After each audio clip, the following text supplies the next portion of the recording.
the creators who brought you RuPaul's Drag Race and $1 Million Listing. This is World of Wonders Wow Report. Things that make us go wow. Welcome, everybody. It's the Wow Report on Radio Andy, coming to you almost live from different parts of Southern California. I am Tom Campbell, Chief Creative Officer at World of Wonder, your host today because our fearless leader, Fenton Bailey, is out on assignment or out on vacation, whatever comes first. Joining me this week, who's here every week, come rain or shine, no matter how many times we ask him, please take a week off. It's our club kid turned best-selling author and the editor of the Wow Report, James C. James. That's me. Yay. Yay. Blake is here behind the scenes, ready to pop in at any moment. But we have an extra special. Oh, he just popped in. Our extra special guest is Seth Abramovich. He is an incredible reporter. In fact, he just won the Southern California Print Journalist of the Year award. But who's counting? That's fantastic. Seth does all the great interviews in the Hollywood Reporter. Maybe it's just because I'm gay. I don't know. I presume Seth might go both ways. But he always talks to really interesting people about really interesting stuff. Yeah, no, as a matter of fact, was this for one specific article that you did, or was it just because you've been on fire for the past year and you've been firing at all four cylinders that you got the award? Well, I mean, not to put too fine a point on it, but there were two awards. One was for the Shelley Duvall story. Yes. And then the of the year was for like a body of work. So that included. It's really exciting because, you know, you have been, like I said, you're going on all four cylinders. Everything you do lately has just been fire. You are amazing, and we love having you here. Oh my God. You're not just a winner, you're a winner chicken dinner. That's fantastic. Two wins. And it's so weird that this is the point in your behind the music thing where it's like Seth's career was on fire, and then he did the Wow Report, and then everything fell apart when he went on the Wow Report. I hope not. Hopefully not. All right. Every week we get together and count down the top 10 things that made us go wow. And let's kick right in at number 10. Number 10. Because we never talk about Drag Race on the show. Am I right? We just never talk about it. It's a forgotten subject here at WoW. Yes. We're in the middle of All-Stars 7, the all-winners All-Stars, where there are no eliminations. The eight previous winners are there. It's being received quite well. Seth, are you watching? Yes, I've been watching religiously every week, and I'm very into it. Now, there's no eliminations. Are you okay with that? Yeah, I think it's really interesting. Like, I mean, why get rid of them? They're all amazing. They all bring amazing looks and different points of view. So I'm into it. I've been really enjoying it. Bringing it the fashion, I'll tell everything. You something. And I hate to play favorites. I'm not allowed to, but I've got to say that watching Raja just rise to every challenge, her looks have just been so amazing. And it's so fun for me to see her because, we see her on Tutor and Boot It, and she's always got an opinion about other people's outfits, but to see her just really dominate every single look, it's just fabulous. It is. I mean, she won season 3, so she's the one who has a whole new audience that's discovering her, and that's really a joy of this as well. Yeah, exactly. Yeah. And speaking of old people, I came up with this past week's lip sync for your life, which was the classic scene from Designing Women, where Dixie Carter defends. I knew that had to be you. I see Designing Women lip sync, and I'm thinking that's not Theron. I know that it has set the internet on fire. It's the first ever spoken word. It was performed by Monet Exchange and Jinx Monsoon. I won't say who won, but they both did a kick-ass job. If you've never seen you have to look up Designing Women, The Night the Lights Went Out in Georgia, and watch Dixie Carter, who was a Republican, but her character in real life, was this super liberal character. And so she would go on these incredible rants written by Linda Bloodworth Thomas, who wrote Designing Women, and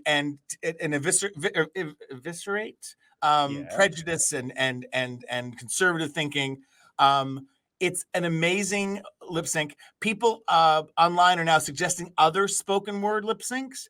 And I have to say, a lot of them, I don't want to do one where, and I love Tiffany Pollard, but I don't want to do one where New York, rips Gemma Collins a new asshole on. No, it's got to be like "Mommy Dearest" or something like that. You've got to dig back into the well of pop culture.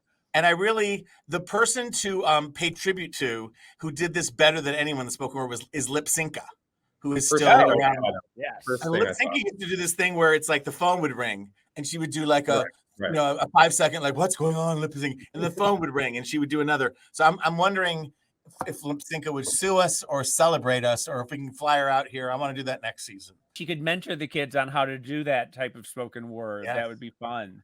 And I just have to say, because I don't have children, and so I probably am never going to have grandchildren, but in 1987, in West Hollywood, in the original Revolver Bar, which was a video bar, which was all the rage at the time, and it's the only kind of bar I dare go to, because instead of standing around looking at other people not looking at you, you could look at the video. And on Tuesday nights, it was comedy night. And they would just play stand-up comedy and comedy clips, gay. And inevitably, every night, they would play The Night the Lights Went Out in Georgia from Designing Women. And every gay would stand and in unison say that entire thing. So the idea that was 35 years ago. And I just assume everyone knows it. And of course they don't. So to be able to like sort of have my grandchildren in my deluded mind sitting around listening to Dixie Carter, talk about, and that Marjorie, so you know, and so your children will one day know, is the night the lights went out in Georgia. Anyway. The Daily Beast wrote it up. They said it was a game changer. It said it was the gayest thing that's ever happened on television. And for that, secret truth, I do, read everything on Hollywood Reporter. Daily Beast's subscription, and I don't, so I had to have somebody cut and paste it for me. But I might have to drop them a few bucks after that. Hollywood Reporter still free. I know, everyone. I read it. I read it every day. Well, I just wanted to give that some context and how thrilled we are with All Stars in general, which is playing on Paramount Plus. New episodes released every Friday. All right, that was number 10. Let's move on to number 9. Number 9. I wanted to give a shout out to Days of Our Lives Beyond Salem, the streaming show on Peacock Network, which is really sort of interesting. It's a little experiment that they've been doing. It's an offshoot of the main soap opera, the offshoot of Days of Our Lives, and it is 5 sort of self-contained episodes with a beginning, middle, and end. So what it does is it brings in like fan favorite stars from the show, and they have adventures outside of Salem, outside of the fictional town of Salem.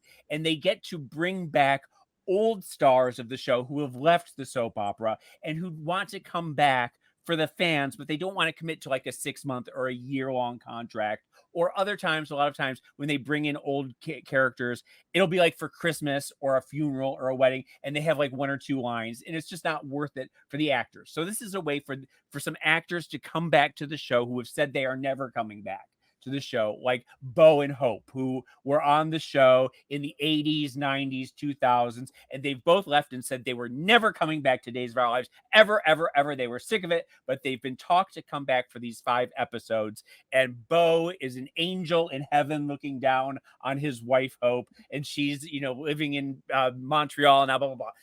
The really fun storyline of this one, though, and it has a wow connection, which is what I'm getting to, is that Drake Hogestyn, who plays John Black, and John Black is has been on the show since the 80s, and he's a manly man, and he is the hero of the show, and he's with Dr. Marlena Evans, and he has a gay son on the show, Paul Narita, who is played by Christopher Sean, the really hot Asian actor. He's so gorgeous. He's in You. He was in Hawaii Five-0. He does a Star Wars cartoon. He's really, anyway. So Paul is gay on the show, and the show opens up with John Black visiting Paul in San Francisco, and he's at like a queen party. It's Pride, and John Black is in a rainbow muscle tee. He's like this old man. He's got glitter in his hair. He's doing shots with all these muscle queens in short shorts. And Paul Narita is his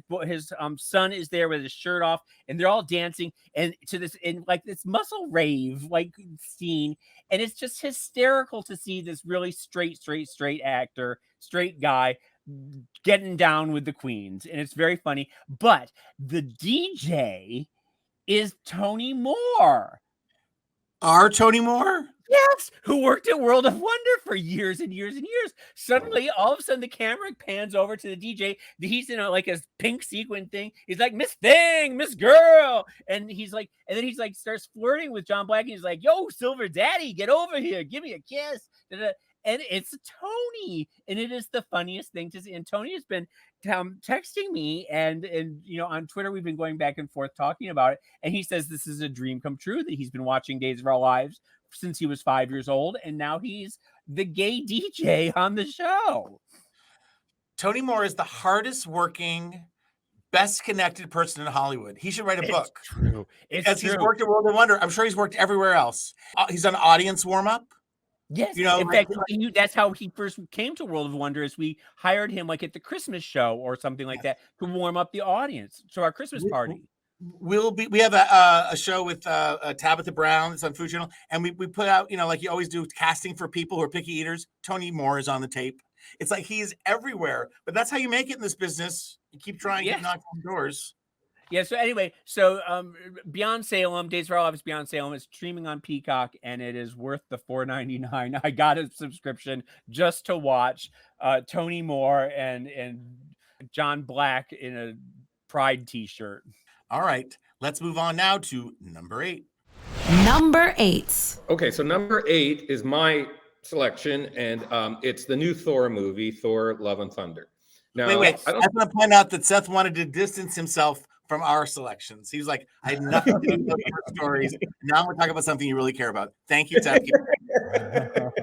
That's not what I meant. Maybe a little. So I thought, have you seen the trailer? Because the trailer kind of excited me in a way that most Marvel movies don't. But it looked campy, and I definitely got a Flash Gordon vibe out of it. And suddenly, that's interesting. You should say that. Because I'm not a big Marvel fan for the most part, but Thor Ragnarok really was a spectacular, fantastic movie, and I think it's due to Taika Waititi, who is just can do no wrong in my eyes. I didn't really like it very much. I thought it kind of was not great, but really? it just, I don't know. Everyone was kind of phoning it in, and it felt a little dead, like, to me. Oh. And also, it's that thing, like, Flash Gordon didn't know it was ridiculous. And that's sort of like one of the things that makes camp work. And this was like very cheeky. Everything was like a little joke, and it kind of got a little grating after a while. Well, that's the problem with Marvel, I think, altogether, is it's too self-referential. It tries too hard to be camp, like what you were saying. Yeah. I was excited to see Chris Hemsworth's butt, right? Was that exciting? Was that the takeaway? Still my question. Talk about the ass, please. He looks great. I mean, he always looked great, and Natalie Portman got all buff for it as well. Why I even bring it up is because there's an interesting kind of debate going on Twitter, and one is that they kind of pitched it as like the gayest Thor ever, and there's really like hardly any gay content in it whatsoever. And the other is that they were kind of making, the Taika Waititi was making fun of the CGI in a video on Vanity Fair, and it went viral because CGI, and particularly Marvel CGI artists, are very overworked and underpaid, and they felt insulted by the way he was laughing at like the CGI in this shot. So I guess I just was I thought that was interesting that those sort of complaints are starting to bubble up around. Well, but how was, because I heard that it's Christian Bale, right? Is the evil guy, right? Yeah. And how is he? He's good. Yeah. I mean, he's an amazing actor. But and what about Melissa McCarthy? Because we're going to be talking about Melissa in a little bit. Because I love Melissa. Was she a moment of levity? Well, she has like a kind of surprise cameo. She's not billed, is she? I don't think so, but I've heard that she sort of steals the show a little bit. Well, I think she plays the Cate Blanchett part because it's sort of like a little play where they recreate what happened in the first few. Right. And so she looks kind of silly in the Cate Blanchett costume or whoever that villain was. But the biggest laugh actually came during that part, but I don't think it was intentional because the camera pulls back and Ben Falcone is standing next to her. And they don't really explain why or what he's doing there. And that got a big belly laugh out of me, but I don't think that was intentional. So you're saying that this is because I was maybe going to see it this weekend. I don't need to. It was a bit of a chore to get through. And I think that they're kind of on a downswing. Like, I think the Doctor Strange was disappointing to fans and Eternal is disappointed. And I think I'm not a Marvel guy, but from what I hear from my friends who are into that world, that they're kind of hitting a creative bumps. I can see that. I totally can see that. I haven't seen a Marvel. I mean, I think Ragnarok was the last one I saw. I stopped when the Thanatos or whatever with the crystals and everyone disappeared. I never followed up on any of it. Well, they're just making so many, that I don't know how you get I mean, the world's a different place, but like every sort of genres of movies sort of come and go, but it feels like superhero, comic book because they keep making more and more and more, and I'm confused by the whole thing, but I'm just well, but by the same token, some of the best stuff on television right now is, as I've said last week, is The Umbrella Academy and The Boys. I think those are the two shows that are sort of reinventing the genre, and they're doing it in a way that feels fresh and new, whereas some of the stuff on the big screen just feels recycled. Yep. Very good. All right, well, that is Thor, Love and Thunder. It's in the theaters. Go if you dare, I think is what Seth's saying. Go if you dare. We are going to take a little break. Before we do, I want to talk to Blake. Is there anything to plug, Blake? RuPaul's Drag Race All Stars 7 on Paramount Plus Friday nights. I have a question too. What show features the longest running LGBTQ character in TV history? Hint, it's still on the air now. Excellent question. Yeah. We'll have the answer to that. Plus, we'll continue our countdown of the top 10 things that made us go wow right after this message. This is the Wow Report on Radio Andy. You're listening to World of Wonders Wow Report. Things that make us go wow. We're back. It's the Wow Report on Radio Andy. It's Tom Campbell here with James St. James. Blake is here, and Seth Abramovich from the Hollywood Reporter is joining us. Fenton's away, but he'll be back soon.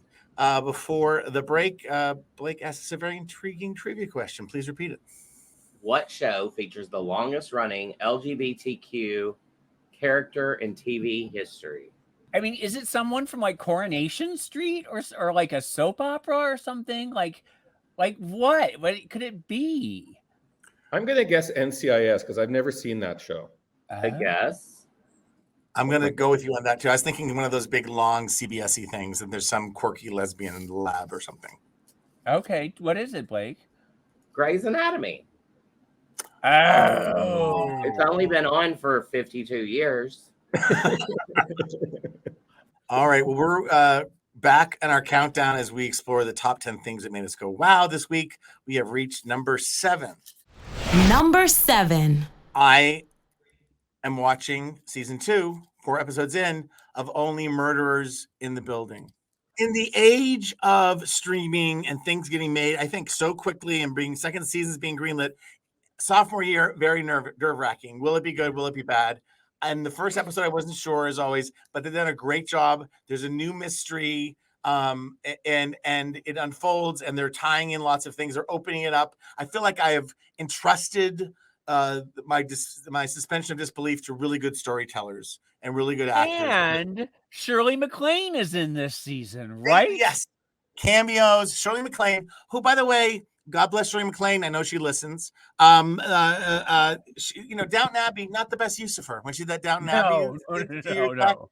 she's so well used. Again, I just think like she's in the hands of creative people, and she's this cranky character, somebody's mother. I won't give away the plot, and she is quite wonderful in it. There's lots of cameos. Amy Schumer moved into the penthouse because Sting moved out. Now Amy Schumer lives there. Again, just stupid things that make it really funny. And just to be really superficial for a moment, Selena Gomez's hair and wardrobe make me consider just dressing as a woman from now on. because it's exquisite. Yeah, I hope it's nominated for an Emmy. We'll get to that later, but it's gorgeous. She's beautiful. You know, I didn't watch Witchers of Waverly Place. I've listened to Selena Gomez music, but I'm not like in the zeitgeist. She always seemed like she complained a lot to me. There, I said it. I know she's been through a lot now, but she is dry and droll and gorgeous to look at in this. And it's the perfect, you know, it's always mixing the old man with the young woman, but there's no romance. But so it's just the perfect combination. And I'm 4 in, and I would have binged the whole thing in one night if they had been dropped. But more to be. I should shout out John Hoffman as the executive producer, and he's a friend of mine, and he's so awesome, nicest guy you'll ever meet, and he's doing such an amazing job with it. I'm so happy for him.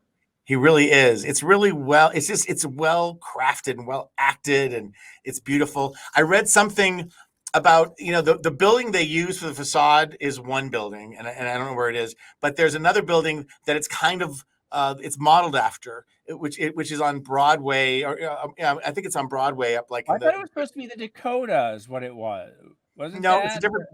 It's a different building, but they were talking about how because there's a whole now what they've started to unravel in the second season, that there's an architect who made the building a long time ago, put in secret passageways, and who's kind of pervy, and so and there was a murder around it, so they're playing up all of that, and so it's sort of picked from the lore of this one other building, and I was reading about it in Vanity Fair, and the other claim to fame of this building where there was murder and architect and secret passages, it downstairs in the 70s when it was in ill repair, it housed the Continental Baths, which was the gay bath that's club. the Barbizon building.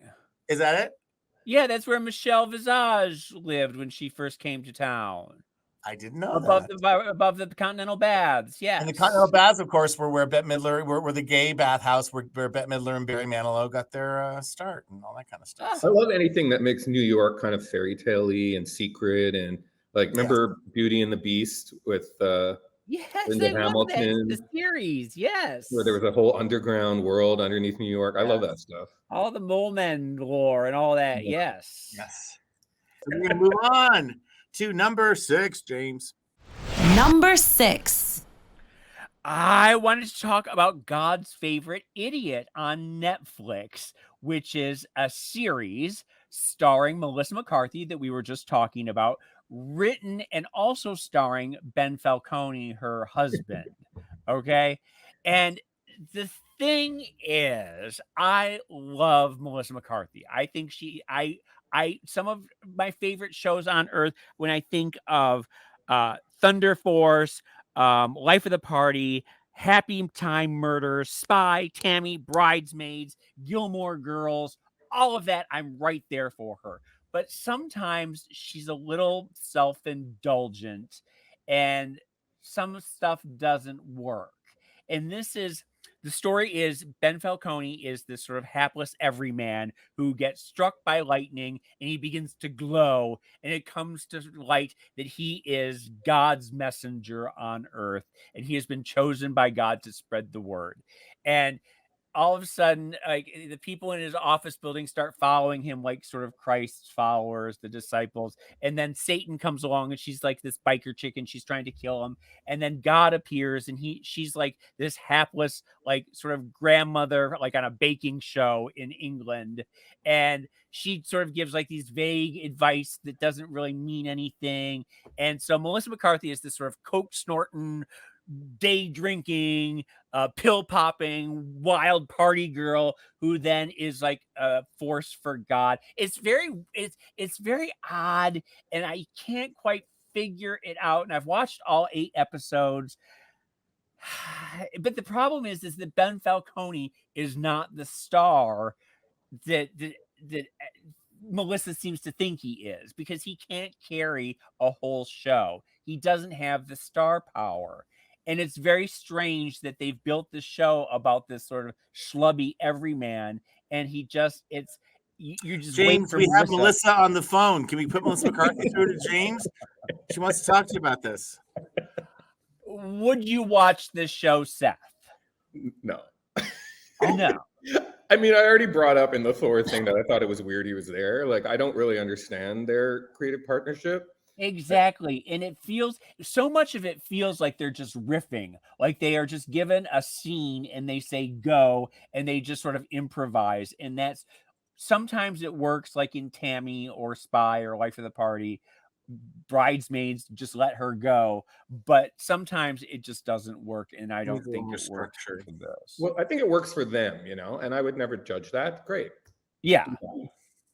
I don't want to sound a lot smarter than both of you, but I know that from watching Xanadu, starring Olivia Newton-John, and watching Two of a Kind, starring Olivia Newton-John and John Travolta, that any plot that has God and Earth and people, pretty much not a good movie. Don't do it.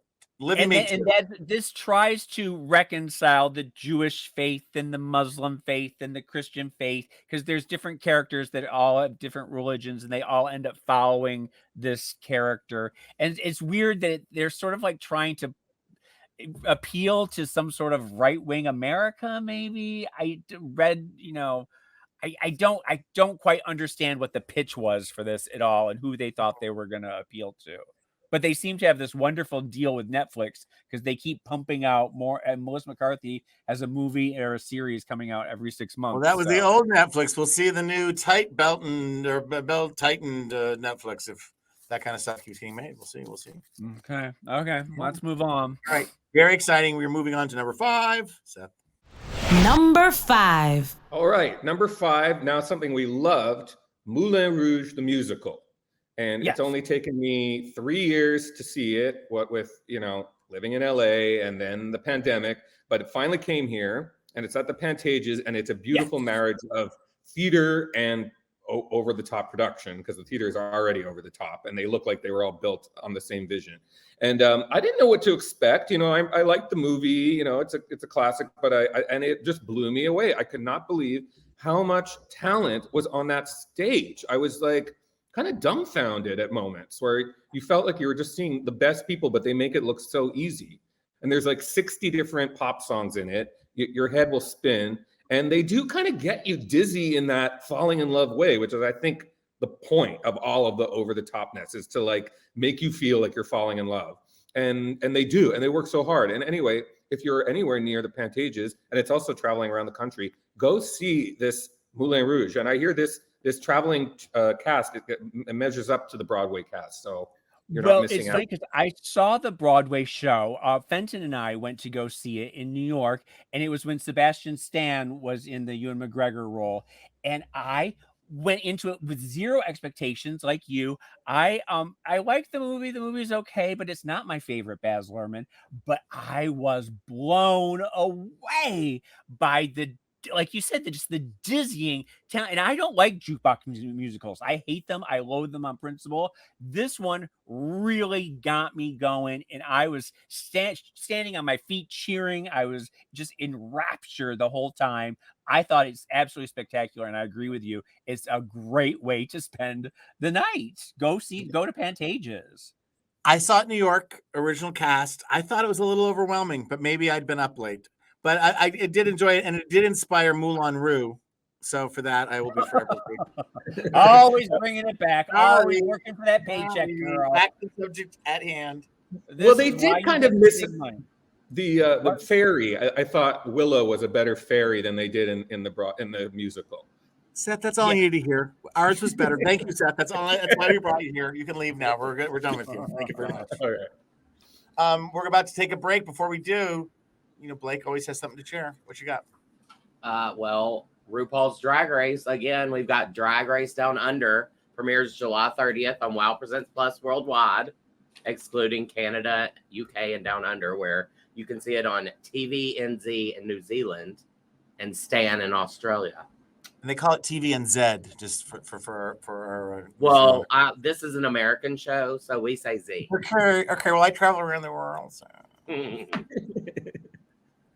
I have a question too. Yeah. Who was the first Black openly gay actor to win an Emmy? Because Emmy Awards were just announced. That's right. That's fun. All right. Good question. We'll have the answer to that. Plus, continue our countdown of the top 10 things that made us go wow this week. It's a WOW Report on Radio Andy. Don't go anywhere. You're listening to World of Wonders WOW Report. Things that make us go wow. Welcome back to the Wow Report on Radio Andy. I'm Tom Campbell here with James St. James, Blake Jacobs, and our extra special guest, Seth Abramowitz. The wonderful Fenton Bailey is away, but we'll be back. Before we took a break, Blake asked us this intriguing trivia question. Who was the first Black openly gay actor to win an Emmy? I'm going to be stupid and self-referential and say RuPaul. Oh, that's a good one. I'm going to say Robert Guillaume because he popped in my head and I know he's not gay, but I want to give him a shout out. Robert Guillaume, Benson. It was Billy Porter. Oh, for the love of corn, of course. You Wait, silly why would he geese. get a? What was? Oh, for Pose. Pose, yeah. We have reached number 4. Number 4. James, you already talked about this a lot on a previous show, but I finally got to see Baz Luhrmann's Elvis. I hope I know where you're going with this. You had better be blown away. I have talked about it with somebody. Seth, have you seen Elvis the movie? Yep. I haven't seen every Baz Luhrmann thing. It's everything I'm going to repeat what you said, but it is a fever dream of images that exhaust you. Yes. I realized afterwards the actor's amazing who plays Elvis. Yes. I learned nothing new about Elvis. Zero. No. And to a certain extent, first they kind of did this retrofitting of him being a Black hero, which maybe he is, but it felt a little heavy-handed that his heritage to Black history didn't really talk about his country. And here's a funny thing I saw on TikTok, because I like to read, is it was an interview with Priscilla Presley just a year or two after Elvis died with Barbara Walters interviewing. And Priscilla was like, he beat me. He threw things at me. Like, it was kind of the ugly, dirty underpinnings of what it was like to be with Elvis. None of that appears in this movie. No. Not that it has to, but it doesn't. And they completely whitewashed the fact that she was like 14 when he first started. And it's of another time, and I get all that. And you can't tell everything, but there was fun. And also, and the other problem with Elvis is he's a classic drug addict. So it's like it's so depressing to follow that trajectory and to get really into it. But I love sort of the worst you see of his womanizing is like him in a room with like a couple of women in like beige bras. Like, oh, he's crazy. But the takeaway though is that you have to bow down to Austin Butler's portrayal. Absolutely. He's absolutely spectacular. And you have to walk away saying what a horrible piece of what an idiot performance by Tom Hanks. Wait a minute, hold on. We have Rita Wilson on the phone, James. It's like this is a call from Rita Wilson. Oh, she hung up.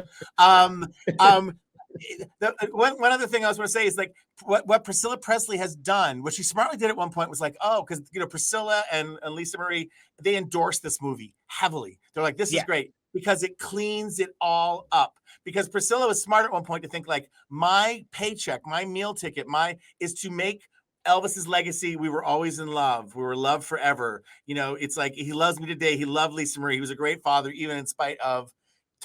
So and that's they're right. And we love myth and legend more than we love the truth. So God bless it to them.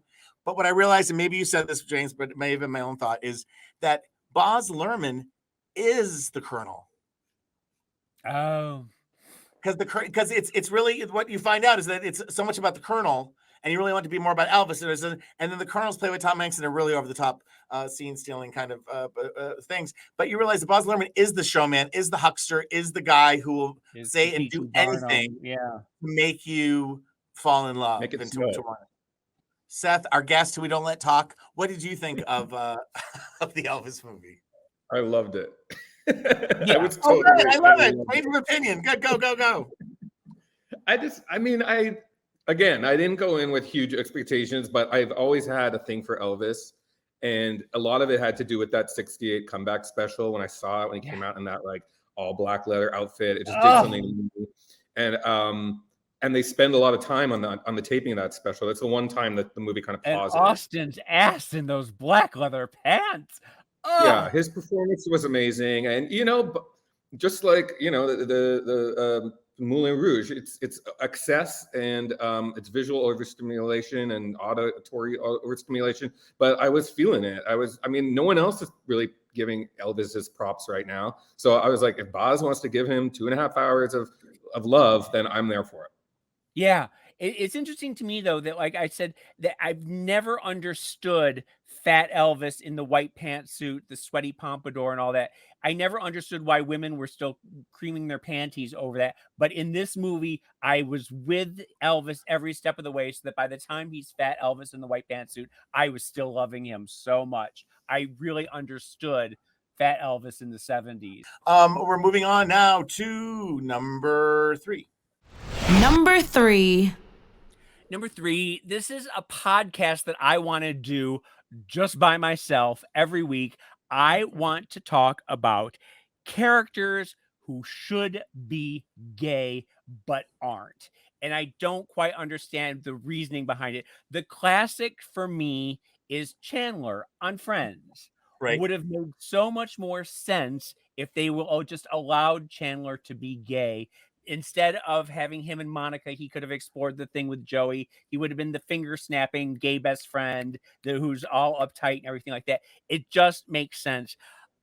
Niles on Frasier should have been gay. There was no reason on earth to make him this horn dog lady chasing, persnickety like queen. Like it made no sense. I'm also thinking Rajesh and Howard on The Big Bang Theory. Just let the two fuck. Just let them go and be boyfriends. Like, why on earth can these characters not be gay? The main one that you see online all the time is Elsa from Frozen. Like, why could she not be a queer hero? Wonder Woman, why could she not be queer? Robin in Batman and Robin should be gay. We got to sell stuff to China. We got to sell stuff to China, James. The Chinese people, they hate the gays. They hate the gays. It's cultural true. thing. But, like going back, like you think like The Odd Couple, Felix and Oscar should have been a queer couple. They just should have been. Right. Well, that's all the queer coding that we grew up with. Uncle Arthur on Bewitched. It's like everything we still existed, but we couldn't be spoken about out loud. Well, that's just it. Like you think of like Tennessee Williams plays or like Breakfast at Tiffany's, where the Paul character had a sugar mama. Like, no, he should have been a hustler. He should have had a sugar daddy. Like Blanche Dubois should have been a drag queen. I put like Roman Spring of Mrs. Stone and have like Cheyenne Jackson do it. Now you're talking. Yeah. It's funny because there was a show Teen Wolf. I don't know if you guys watched Teen Wolf a few years ago. And that launched Dylan O'Brien. Yes. Right. And the thing is, in the first few seasons, it was very weirdly uncomfortable to watch because Dylan O'Brien and Tyler Posey had such strong sexual chemistry that it was distracting. And you just, after every scene, you just wanted to say, boys, go get a hotel room. And the stands and the shippers started getting in the way of telling the story, and they had to sort of separate the characters because even though their actors were straightish or whatever, the characters just coded as queer, and they started getting irritated with it, and they had to take the show in different directions because it was just so obvious that these two characters should be fucking. And it happens more than you think. And it's fascinating to me, and I just want to talk about it. Are there any characters, Seth, that you can think of who should have been gay? Well, I'm trying to think of something on TV now where there's someone that should be gay, because those are all like we were saying, it was the times, and you couldn't really put a gay character on TV. But now there's really no excuse not to. Well, on Hacks, everybody is non-binary and lesbian, and so it's the other way. Marta Kaufman recently came forward and apologized that she dead named a transgender character played by Kathleen Turner, and apologized for the lack of black actors, and said I know better now than I did then, which I think is she also I think donated a lot of money to a college to help black emerging artists. But that's a nice way of trying to make up a little bit for the past. No, yeah, okay. Yeah, it was cool that they had the character. I don't remember exactly how they did it, but it was a long time ago. I don't know if they. That's the weird thing about progress, and this is going to get me canceled. But progress is progress, and it doesn't open like at full Rose. You get weird little bits and pieces that kind of pave the road for the openness that we have today. And hopefully we'll, Bill Maher says it with cynicism, but I think if you look back in 20 years to today, you'll think like, oh my God, I can't believe I said that or did that. But, hopefully we're all trying to do the best we can, learning, opening our minds. All right. Now that I've lost James's attention entirely. No, I thought he was frozen. He just gave up. No, I was waiting for you to plug Drag Race and somehow tie that into this. Well, I was thinking that it'd be interesting if Michelle Visage were gay. Okay. Moving on to number 2. Seth. Number 2. Number 2. It's on everyone's lips. You can't avoid it this week. Funny Girl Gate. I mean, what a juicy old school Broadway scandal to sink our teeth into, isn't it? What do you guys make of Beanie Feldstein? Give us the backstory, because I've been following it on Twitter, but I just feel like our listeners need to understand everything, all the wheels that are working on. All right, I'll try to compress this, but basically Beanie Feldstein, who became very successful in movies like Booksmart, was announced as the star of the first official remounting of Funny Girl since the original 1964 production, which made a star out of Barbra Streisand. Fill in the blank. Barbra Streisand, legendary show, legendary performance that made her the superstar that she is. Now, from what I hear, the reason they didn't remount it is because it's a little creaky. It's not the best play, but it has all these numbers that everyone knows, like People and Don't Rain on My Parade and all these things. So the show opened and everyone was looking to see the reviews, and the reviews were horrible. They said Beanie couldn't really sing, she couldn't hit the notes, and they tried to reimagine Fanny Bryce with Beanie. There was a conscious choice, I think, to not do a Barbara clone, to go a different direction, if you will. And you saw it, Tom, and you hated it. Did you see it, Seth? No, I haven't. Did you see it? I did see it, and I said with love that I thought ultimately that casting risk, she was miscast because of the movie, especially. It's hard not to compare those performances and those songs to the sounds of Barbra Streisand. And Beanie was no way a classical Broadway actress or verbal. She did a nice job. She's likable. I think she'll continue to be a huge star. Not necessarily the best vehicle for her. But now the problem is, all of a sudden enter Lea Michele from Glee, right, who had been trying to get the role for about 10 years. And everybody loathes her. So then what happens? So it was a subplot on Glee that she wanted to be in Funny Girl, and then I believe they tried to mount it with her, with Ryan Murphy involved, and that fell apart. So there's a lot of sort of wondering about timing, but bottom line, Beanie was asked not to reprise the role or to keep on with the show, and Lea Michele quietly signed a deal to replace her. And what Beanie did was, once she found out about that, she said, I'm leaving early. And she made an announcement on Instagram that they're going in a different direction, and I'm going to bow out. And so she's leaving in July. So she still has to do some very awkward performances. And then there's going to be an understudy. And then in September, Lea Michele is going to take over. And then her co-star, Jane Lynch, is currently playing the mother to Beanie, and she's leaving 3 weeks early now and being replaced by Tova Feldstein. And so people are saying, she doesn't want to work with Lea Michele. It does look suspicious, but she put out a statement saying, no, I love Lea, and it just seemed like the right time to leave. I'd let a new cast come in.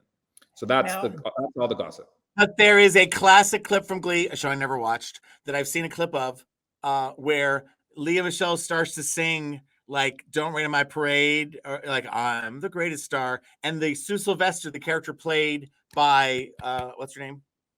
Jane Lynch. Jane Lynch gets up and leaves during the performance. And that's what everyone's been showing. So it's just Jane Lynch shading in character, shading. Well, but and the thing is, I mean, it's doomed. The whole production feels doomed from the beginning, because I feel like the minute she starts, she's even more doomed than Beanie was. I think supposedly ticket sales are up and they're higher for Lea Michele. It might just be a short stunt kind of thing, but I think she can do the part. And I think I think it's like Valley of the Dolls come to life. I feel like I know all about running the play contracts. Well, but if you're trying to get away from Barbara's performance, isn't Leah Michele going to just be channeling I don't know Barbara? if that was a good idea. I think they should have gone more dead on. And by the way, this should turn into Chicago, and they should just replace that role with like Cynthia Erivo, like Pamela Anderson. You know, anybody can do it. You know, Jean Smart is. Anyway, she's 35, by the way, and Barbara was 22. Like, she's not really a girl anymore. So that's another factor you want to weigh into the whole thing. Right. But she can sing. We know she has pipes. And I don't know. I'm kind of curious. And everyone piled on her in 2020, when it was during George Floyd and Black Lives Matter, and she tweeted support. And then this girl that was on the show accused her of sort of sideways racism, but more like bullying on the set. And then other people on the show piled on, and people clearly she did not behave well on Glee, but it also seemed a little sadistic. I don't know. So I'm a kind of an underdog person. I'm wishing the best for her, and I think Beanie will continue to have a film career. She's a very good comedian on camera, and I don't blame Beanie for bowing out. At this point, it's hard to keep. Yeah, why would she want to keep doing it if she's not wanted? Yeah, so that's kind of my. And take. she played it for a year or close to a year, and she did it. She's a Broadway star. It's just that was a tough combination of cast and expectations. All right, people are running over time, yes. But we have one more commercial, and then we get to the number one thing that made us go wow this week. You're listening to the Wow Report on Radio Andy. Don't go anywhere. You're listening to World of Wonders Wow Report. Things that make us go wow. All right, we are back. It's the Wow Report. Blake tells us we are way, way over. Our number one thing is number one. The Emmy Awards. They were the nominations for 2022 were today. Yes. So we don't have no time. One reaction, either thing you're excited about or somebody who was snubbed. Seth, do you have any opinions about the Emmy nominations from this?